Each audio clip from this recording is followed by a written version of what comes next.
characteristics of modernism is that the soul is turned completely outward and cannot live with itself. You always need something to occupy you. People put bars in their ears when they go for a walk because they cannot do without music from the outside. There's no music inside their soul, so they have to listen to music, to artificial music through wires as they walk. You've seen all of these things.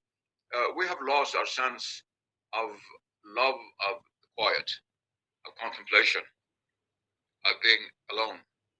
Because ultimately, when you're alone, you're always with God.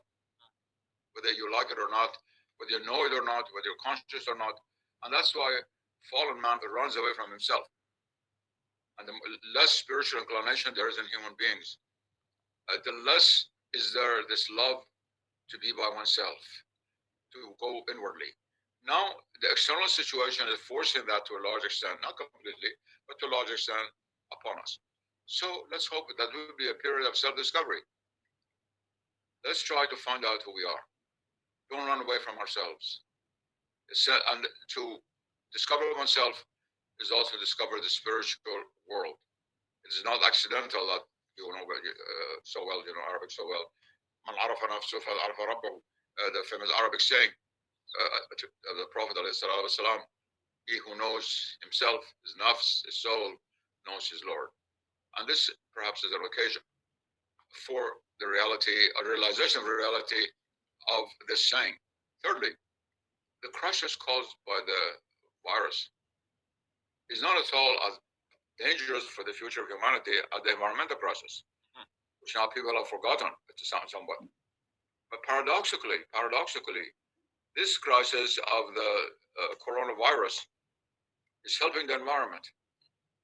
You now see wild animals coming into towns, suburbs, or even into cities. There were some pictures of it. The picture of the wild animals in Sweden and England even coming into towns. And I know myself, I live in the suburbs of Washington, you know where I live. And the number of foxes who visit us has increased a great deal. We give them a lot of food every day. And then the number has increased, birds have increased. It's a very interesting response of nature to the suffocating stranglehold that through machines, through modern industry, man has put on the body of nature. And therefore it can be also a freeing moment. And perhaps once the corona crisis is over, we shall learn not to go back to our old habits. An area which I used to drive about 35 minutes where I live, and I can now do in 10 minutes. The roads are somewhat free. I'm not saying that it's going to stay like that, but let's hope there'll be an amelioration.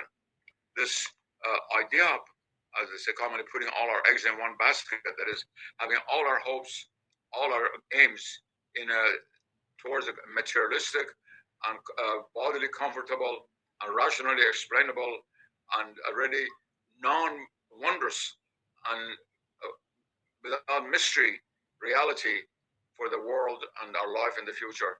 This will change a great deal. I don't think the world will ever be the same. I think the self-confidence that Western civilization and modernism and its spread into other continents and countries of the world had of itself, although it's trying to put on a good show, will never be the same. Especially in Asian countries, where modernism was first beginning to come, at least first of the century old in comparison to the West, first beginning to come since the last century. It began 5 centuries before or ago in the West. Let's hope that inshallah we will learn these lessons